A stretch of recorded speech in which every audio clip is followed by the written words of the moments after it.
Taking you live now to Varanasi, where Aam Aadmi Party chief Arvind Kejriwal has begun speaking at his rally. काले झंडे दिखाए और हमारे ऊपर काली स्याही फेंकी।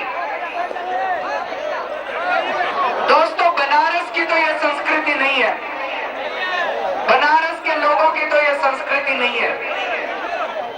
इसका मतलब ये लोग कौन है? ये बाहर से आए हुए लोग नजर आते हैं, ये बाहर से भाड़े पे लाए हुए लोग नजर आते हैं दोस्तों। लेकिन मैं ये सोच रहा था, मैं गुजरात गया तो नरेंद्र मोदी जी के लोगों ने वहां पे हमें जगह जगह काले झंडे दिखाए, 4 बार हमारे ऊपर हमला किया, हमारी गाड़ी के शीशे तोड़ दिए। बताओ, हमने कोई भ्रष्टाचार किया था? हमने क्या गलत काम किया था? मैं यहां पे आया तो मोदी जी के भाड़े के लोगों ने फिर से हमें काले झंडे दिखाए, हमारे ऊपर काली स्याही फेंकी। कुमार अमेठी में राहुल गांधी जी को चुनौती देने के लिए गए तो वहां पे इनके साथियों की बुरी तरह से पिटाई की गई, इनके शीशे तोड़ दिए गए। मैं ये सोच रहा था कि आज तक क्या भाजपा वालों ने सोनिया गांधी को काले झंडे दिखाए थे? क्या भाजपा वालों ने राहुल गांधी को काले झंडे दिखाए थे? क्या भाजपा वालों ने कपिल सिब्बल को काले झंडे दिखाए थे? क्या भाजपा वालों ने सलमान खुर्शीद को काले झंडे दिखाए थे? क्या कांग्रेस वालों ने मोदी को कभी काले झंडे दिखाए थे? क्या कांग्रेस वालों ने नितिन गडकरी को कभी काले झंडे दिखाए थे? क्या कांग्रेस वालों ने येडियुरप्पा को कभी काले झंडे दिखाए थे? कांग्रेस वालों ने कभी बीजेपी वालों को काले झंडे नहीं दिखाए और बीजेपी वालों ने कभी कांग्रेस वालों को काले झंडे नहीं दिखाए। आज सारे कांग्रेसी आम आदमी पार्टी वालों को काले झंडे दिखा रहे हैं, सारे बीजेपी वाले आम आदमी पार्टी को काले झंडे दिखा रहे हैं। क्या इससे बड़ा सबूत चाहिए कि ये दोनों मिले हुए हैं? कांग्रेस और बीजेपी वाले मिले हुए हैं, इससे ज्यादा बड़ा सबूत चाहिए? और इनका सबसे बड़ा दुश्मन आज कौन है? एक ही पार्टी है, आम आदमी पार्टी। इन दोनों पार्टियों ने मिलकर देश को लूट रहे थे ये लोग दोस्तों 65 साल से। ये बीजेपी और कांग्रेस वाले दोनों मिलकर लूट रहे थे, हमें पता नहीं चलता था, हम बेवकूफ थे इस देश के लोग। एक बार बीजेपी, एक बार कांग्रेस, एक बार बीजेपी, एक बार कांग्रेस। इस बार ये आम आदमी पार्टी ने आके इनका रायता फैला दिया, सब कुछ गड़बड़ कर दिया, इनका जो धंधा चल रहा था इसके साथ। आज सवेरे वाराणसी पहुंचा, वाराणसी पहुंचने के बाद हम बाबा काल भैरव के मंदिर में गए, उनका आशीर्वाद लिया। उन्हें नगर कोतवाल माना जाता है और उनके आशीर्वाद के बिना कोई भी काम शुरू नहीं किया जाता। तो भ्रष्टाचार के खिलाफ ये जो लड़ाई है, जो वाराणसी में अब लड़ी जाएगी, उसके लिए मैंने उनसे आशीर्वाद लिया। फिर मैं काशी विश्वनाथ मंदिर गया, वहां पे उनसे आशीर्वाद लिया और उनसे मन्नत मांगी कि इस देश को भ्रष्टाचार से आजाद कर दो, इस देश को महंगाई से आजाद कर दो, इस देश को फिरका परस्ती से आजाद कर दो भगवान। गंगा में गोता लगाने के लिए गया, गंगा का पानी वाकई बहुत खराब हो चुका है, लेकिन फिर भी काशी आए। काशी धर्म नगरी है, काशी आओ और गंगा में गोता ना लगाओ, चाहे पानी कैसा भी हो, गंगा में गोता लगाना तो बनता है। दोस्तों, कई लोगों से मिला आज सुबह से, लोगों ने बताया जी कमलापति त्रिपाठी जी होते थे, उनके समय तो कुछ विकास हुआ था वाराणसी का, लेकिन उसके बाद से तो कोई विकास नहीं हुआ। सारी सड़कें टूटी पड़ी हैं, सारे सीवर टूटे पड़े हैं, कोई व्यवस्था नहीं है और पूरा वाराणसी जो है उसकी सड़कें, पानी, बिजली सब टूटा फूटा पड़ा हुआ है। लेकिन आज पहले एक खुशखबरी आप लोगों के लिए लेके आया हूं। वाराणसी की और देश की महिलाओं के लिए, गृहिणियों के लिए एक बहुत बड़ी खुशखबरी है कि 1 अप्रैल से इस देश के अंदर बहुत बड़ी महंगाई होने वाली थी दोस्तों। जब मैं दिल्ली का मुख्यमंत्री था तो मुझे पता चला एक बहुत बड़े षड्यंत्र का, उसका जिक्र मैं अभी थोड़ी देर में करूंगा। लेकिन बहुत जबरदस्त महंगाई होने वाली थी ऑर्डर पास कर दिए थे कि देश में गैस के दाम 1 अप्रैल से दुगने किए जाएंगे। अगर गैस के दाम दुगने हो जाते तो महिलाओं को अपना घर चलाना मुश्किल हो जाता। ये गैस तो खाद बनाने के काम आती है। अगर ये गैस महंगी हो जाती, दुगनी हो जाती, तो खाद के दाम भी दुगने हो जाते। और अगर खाद के दाम दुगने हो जाते तो सारे खाने पीने की वस्तुओं के दाम दुगने हो जाते। दाल महंगी हो जाती, चावल महंगे हो जाते, गेहूं महंगी हो जाती, फल महंगे हो जाते, सब्जियां महंगी हो जाती। इसी गैस से बिजली भी बनती है, बिजली के दाम भी दुगने हो जाते दोस्तों। लेकिन आम आदमी पार्टी इसके खिलाफ, मुकेश अंबानी के खिलाफ और ये बीजेपी कांग्रेस के साथ जो षड्यंत्र चल रहा था, इसके खिलाफ संघर्ष करती रही है।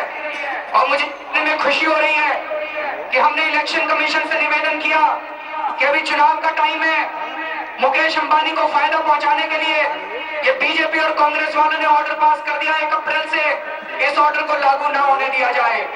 और इलेक्शन कमीशन ने हमारी दलील मान ली है और ये जो 1 अप्रैल से गैस के दाम दुगने होने वाले थे, ये 2 महीने के लिए टाल दिए गए हैं।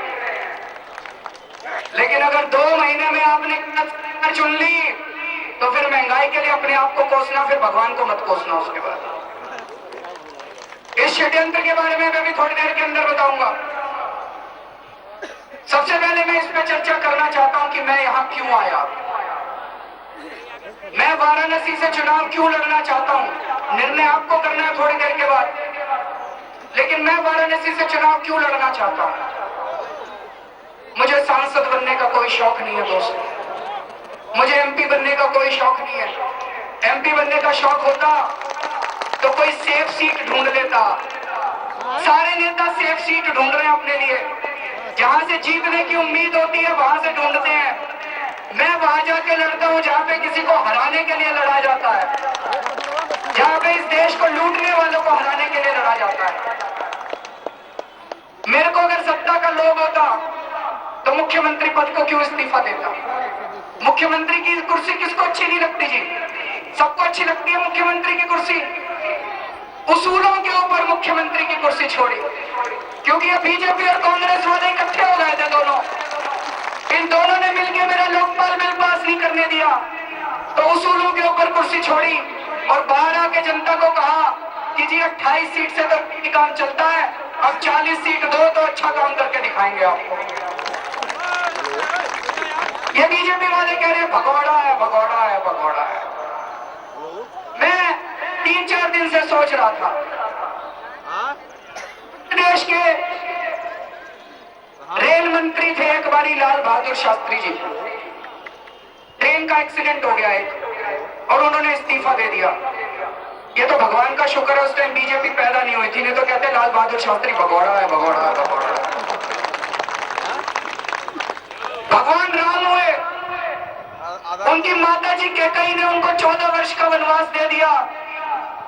भगवान राम के साथ तो सारी जनता थी, अगर वो कह देते मैं तो नहीं जाता, क्या कर लेती माता कैकेयी। लेकिन उन्होंने माता कैकेयी की बात मानी और 14 वर्ष के लिए वनवास चले गए। ये बीजेपी वाले होते तो कहते भगोड़ा है, भगोड़ा है, भगोड़ा है, भगोड़ा है।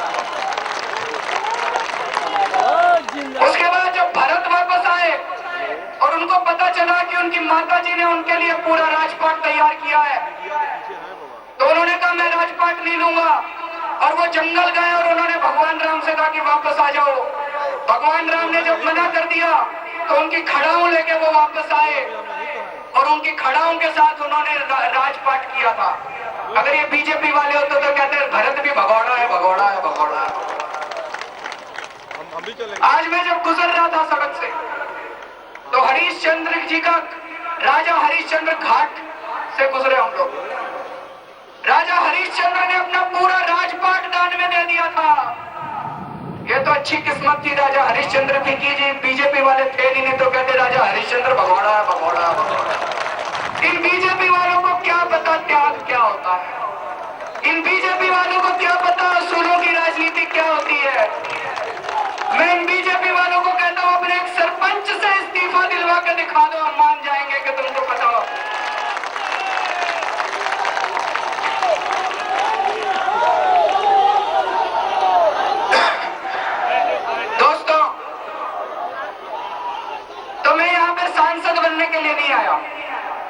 सबसे पहले मैं ये चर्चा करना चाहता हूं कि मैं यहां पे क्यों आया हूं।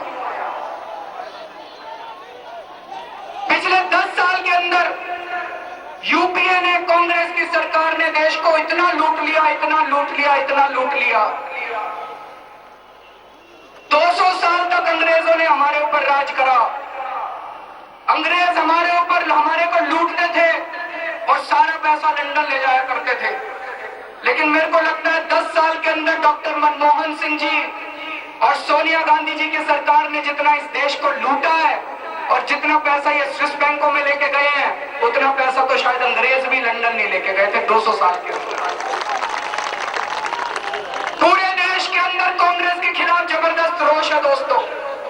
जहां जाता हो जनता यही कहती है कि इस बार तो कांग्रेस को हराना है और पूरा परिवार लगा हुआ इनका, चाहे रॉबर्ट वाड्रा हो, चाहे दामाद हो, चाहे बेटा हो, बेटी हो, सारे लगे हुए हैं।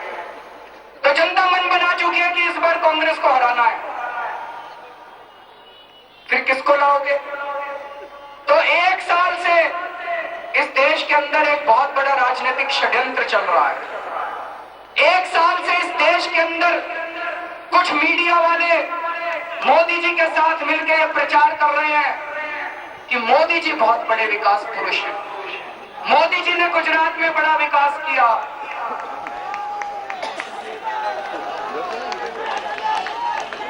आते चिंता मत करो, चिंता मत। मोदी जी ने बड़ा विकास किया, मोदी जी ने बड़ा विकास किया, मोदी जी ने बड़ा विकास किया। और ये प्रचार किया जा रहा है कि अगर देश के प्रधानमंत्री